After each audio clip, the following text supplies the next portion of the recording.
Re-bienvenue à la troisième partie de notre spécial Terran de Kazadash. Notre ami Cadium est de retour. Comment ça va, Cadium? Ouais, ça va bien. Donc ici, on a une partie, là, comme on avait promis, le Terran contre Protoss. Le Protoss Krino, joueur Gold avec à peu près 600 games, mais à peu près quoi, 2000, 2300 points? 2000, j'ai vu 2009. 2009. Ouais, Quelqu'un qui s'y connaît. exact. Qui va jouer contre le personnage Alb, un Terran inconnu. Ouais, qu'on n'a pas trouvé, c'est le défaut. Ben, le défaut. Les noms courts qui sont très très difficiles à trouver. C'est une partie sur les serveurs européens en plus. Non, on l'a pas trouvé. Si jamais il y a quelqu'un qui a la chance de tomber sur un profil. Ou si qui... Alb nous écoute, il pourrait nous dire: ah ben bonjour, je suis tel rang. Ça serait intéressant à savoir. Et alors... Faut voir grand dans la vie. Exact. Alors, on est sur une des nouvelles cartes de Ravin de nulle part. Ravin de nulle part. En anglais, sur les serveurs américains, on sait que c'est Backwater Gulch. J'aimerais que un joueur français ou... Des joueurs de la MG Team qui nous écoutent, qui jouent sur les serveurs européens. si vous Pourrait pouvez nous nous confirmer le nom de cette map-là en français, parce qu'on trouve ça vraiment hilarant, donc je vais le redire. Ravin de nulle part. NULPAR, Ravin de nulle part. En tout cas, on va s'attarder plus à ce que le joueur Terran Une fait. petite course. Ils jouent à chien et chat. Exact, et le Probe qui va pas mal toujours s'en sortir gagnant de ces situations-là à cause du shield Il qui va se devrait commencer à régénérer. Là. intoxiquer le petit SIV avec sa petite fumée bleue. Là. Bon, quand tu vois, il prend du retard, il est étourdi. Là. Pollution! Alors, Terran, on a un opening, pas de wall, une baraque, trois harvesters sur la raffinerie. Terran, en fait, contre Protoss, c'est pas nécessairement obligé de wall. Parce que c'est relativement rare qu'un Protoss va rusher au début de partie. Puis quand il arrive, il y a 2 ou 3 Zealots, à moins qu'il fasse un petit cheese avec Proxy Palin ou des choses comme ça. Ben, le problème, c'est que quand il fait ça, tu perds. Ouais, non, c'est sûr. mais en faisant le supply à côté, tu gagnes, ça a l'air de rien, tu gagnes 3, 4, 5 secondes de production Ouais. qui peuvent te donner un avantage. Comment tu ouvres, toi? Bunker, ok. Bunker, il se fait un mini choke avec la... Avec la baraque, c'est bien. Moi, ben, c'est relatif. Là. Je ne donnerai pas mes tactiques. Je ne vais pas divulguer ça parce que ça pourrait me nuire. Non, mais sans faire, est-ce que c'est quelque chose que tu penses que tu pourrais faire, toi? Est-ce que tu ouvres avec avec une raffinerie avant ta baraque? Fais-tu ça des fois? Pas avant. Ok. Non, c'est trop rare. Je ne ferais pas ça avant ma baraque. Peut-être une fois de temps en temps, là, en s'amusant, moi puis toi, moi le faire. Là. Ok. Parce que je sais contre toi que je peux faire n'importe quoi. T'es pas Ok, très, attends, je prends des notes. Et sur ta première baraque, la grande question, le grand dilemme, réacteur ou TechLab? TechLab. TechLab? Le réacteur n'est pas efficace avant au moins 10-15 minutes. Faire le réacteur va prendre combien de temps? Là? Pas une minute, là, c'est ridicule. C'est 60 secondes si je me trompe pas. Ça empêche de faire à peu près 2 Marines.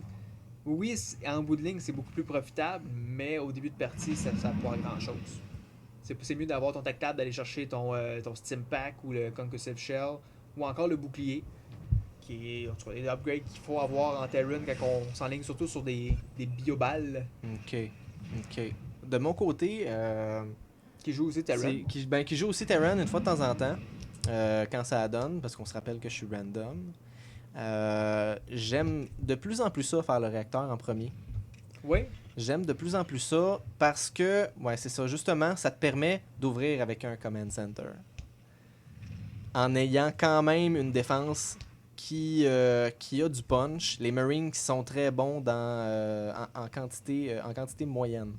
Quand ils sont en surnombre, dans une grosse armée, là, un 200 sur 200 de Marines se fait niquer la gueule. Surtout s'il y a des Colossus ou des tanks de l'autre bord. S'il y a n'importe quoi de l'autre bord, là, on s'entend. Là, je veux dire, Zilot, ça a l'air d'un champ de blé d'Inde, puis ils font juste passer. Puis écoute, là, c'est ridicule.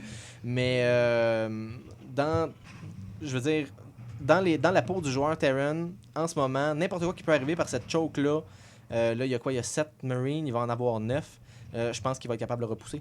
Avant la 10e minute, je pense qu'il va être capable de repousser. Et on voit aussi que les unités Protoss, là, c'est un Zealot, un Stalker, probablement. Exact. On a fait exprès, là, on n'a pas regardé rien du tout. Et 3 Sentry que j'ai pas 3 regardé. Sentry, ouais, parce qu'il vient de les warper avec la fin de Warp Gate. Donc là, on a une robot. C'est un 3 gate robot. Ça s'enligne peut-être sur un expand parce qu'il y a 400 de minerais. J'essaie de voir s'il y a un Prome qui se promène. On dirait qu'ils se font une accolade. Ben oui, c'est cocasse. Il n'y a aucun des deux joueurs qui contrôle la Zennaga Tower. Il a peut-être fait l'appel. Pourquoi tous ces combats? Ouais, on va arrêter le casse, écoute. Ah. La guerre est finie. La guerre est finie. La paix règne. Not.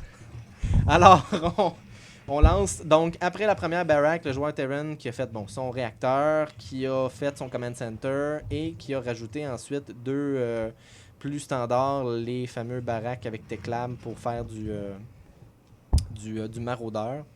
On doit être très, très, très efficace contre les Protoss. Exact. Et là, ce que je trouve dommage, c'est qu'au lieu de se faire ce maraudeur-là tout de suite, là, j'aurais lancé ces deux recherches-là tout de suite. Parce qu'il y a il y a quand même pas mal de Marines, il a arrêté d'en produire, mais ok, et voilà, c'est parti. C'est comme que je disais dans l'autre partie, Stimpack et Combat Shield. Un observeur, la RoboBay, qui est souvent utilisé dans à n'importe quel moment pour un observeur, mais particulièrement dans un 3-gate robot. Ça donne une idée au joueur Protoss sur quoi partir, s'il va monter après son expand à 6 gates ou s'il va dropper des starports, exemple, ou des trucs comme ça. Voilà, ou exact. Des carriers. Exact. J'aimerais bien avoir une partie de carrier, faudrait qu'on s'en trouve une. Carrier. Parce qu'on le voit vraiment pas, cette unité-là. C'est sûr que c'est facile pour l'autre parce qu'on fait juste focus sur carrier puis c'est fini. Mais ça serait bien intéressant facile, oui et non, parce que ça dépend ce qui est avec les carriers aussi. Là. Ouais, c'est sûr. C'est un mothership, ça peut être intéressant. Ça va être moi, j'ai une partie mothership, carrier, Mothership, carrier, Zealot. Je veux ça, moi. Je vais me mettre là-dessus. Ouais, okay. Ça va être intéressant. Okay. Donc sinon, Terran s'en va sur la Factory. Oui, Factory. Beau positionnement des bunkers ici. Oui, parce qu'il y a quand même ces roches-là qu'il faut compter. On n'a pas regardé beaucoup la map, hein. C'est une des nouvelles maps de 1v1 qui est entrée dans le pool des maps de 1v1 assez récemment. 3 entrées à la base, 2 bloquées par une choke et un choke très large ici avant de monter dans la main qui est très très serré. C'est vraiment tight comme choke. Le gros choke ici que les Zerg aiment bien, là, c'est facile de se rendre là-dedans. Ouais, ça peut contourner. C'est dur pour un terrain de wall en bas pour aller chercher de toute façon juste une expand. Je dis pas si l'autre expand était en haut, mais ça donne pas grand-chose ici d'aller wall en bas. Le Protoss qui a expand, le Terran avec son avantage là, du Command Center qui peut lift off, qui va avoir cet avantage-là. Construire 3 autres baraques puis un starport. On s'en va sur une grosse boule. Et voilà, on s'en va full bio. Un peu tard pour l'Engineering Bay, mais ça c'est personnel à chaque joueur.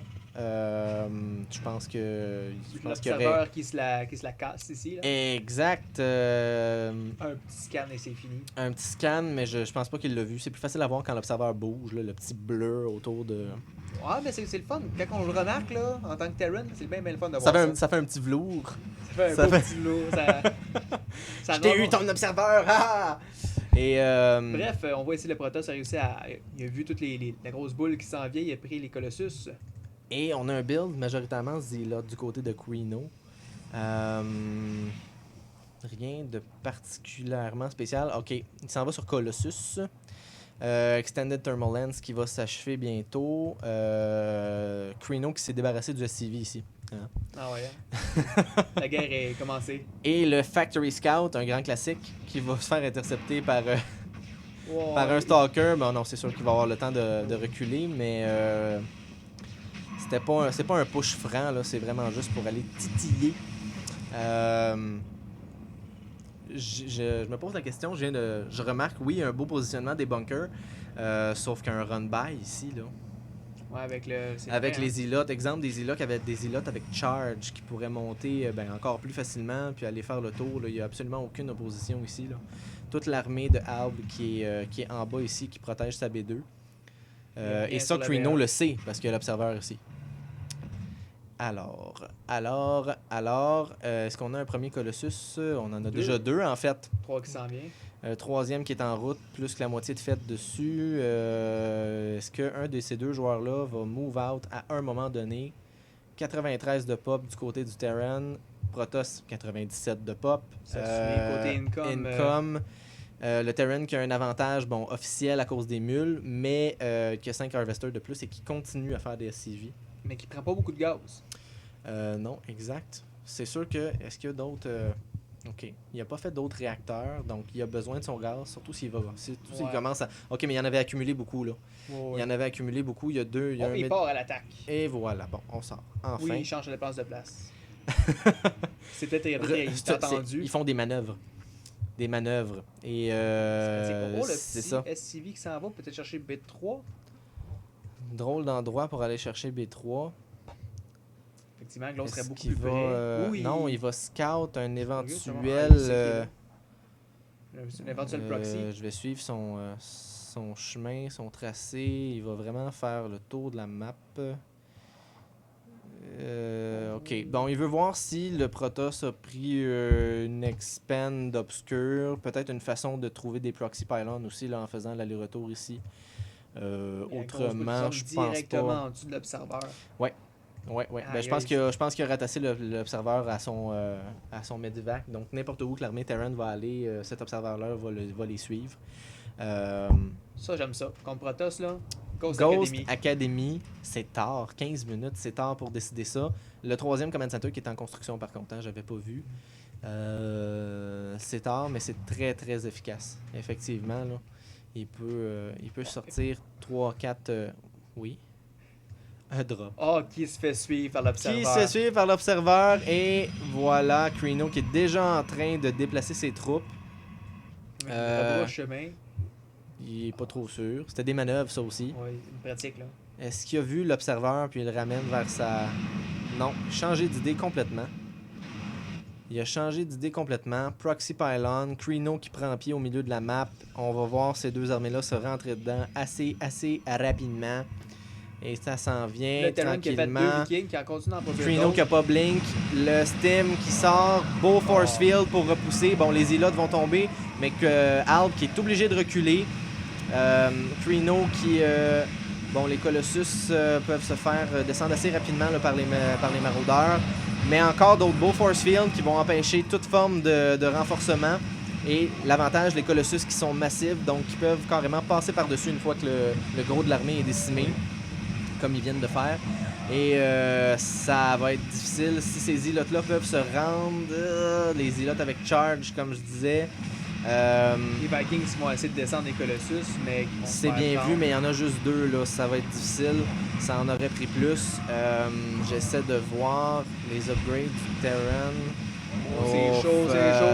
Ouais, il reste pas grand chose à faire, honnêtement. Là. Il y a deux Colossus, il y a un Immortel qui est en train de chiller, comme on dit. Un autre Colossus, des renforts de Zealot, la B2 qui va tomber. En fait, tout dépendamment où est-ce que Creano va décider d'aller. Ces Vikings-là qui ne feront pas le dommage escompté. Un petit regroupement ici. Oui, il va pousser dans la B2, il va essayer d'aller chercher l'économie de son adversaire, probablement mettre fin à la game, malgré tous ces bâtiments de production et le fait qu'il y a beaucoup de cash accumulé. On voit même qu'il ne produit plus rien en ce moment. Là. Il y a un Marine, un maraudeur avec 1000 de cash. Ouais, on est en mode panique. Côté Alb. Et Creano qui honore bien son rang de presque 3000 points, qui nous montre du beau jeu ici, qui envoie les îlots ramasser ce qui reste d'économie ici. Et c'est un GG, ça. Pour moi, c'est un GG. Ouais, Rage quit. Carrément. Le MVP de la partie étant l'observeur qui a littéralement donné la partie au Protoss, qui a réussi à arranger toute sa stratégie en fonction de ce que le Terran faisait. Exact. Donc, avec une composition d'armée très, très, très standard. Creano qui a décidé de commencer à move out juste au moment où ce drop-là s'en venait. Puis ça a été une bonne décision. Bon, il n'y a pas eu de timing vraiment parce que... le plus 1 n'était pas terminé en même temps. Alb a été capable de vider ses medivacs avant que Creano arrive, mais quand même, le fait d'avoir la vision sur l'armée, là, ça lui a donné un très très gros avantage. Donc voilà pour ce Terran versus Protoss. On vous remercie d'avoir été là. Et on vous revient avec une game très bientôt. À la prochaine!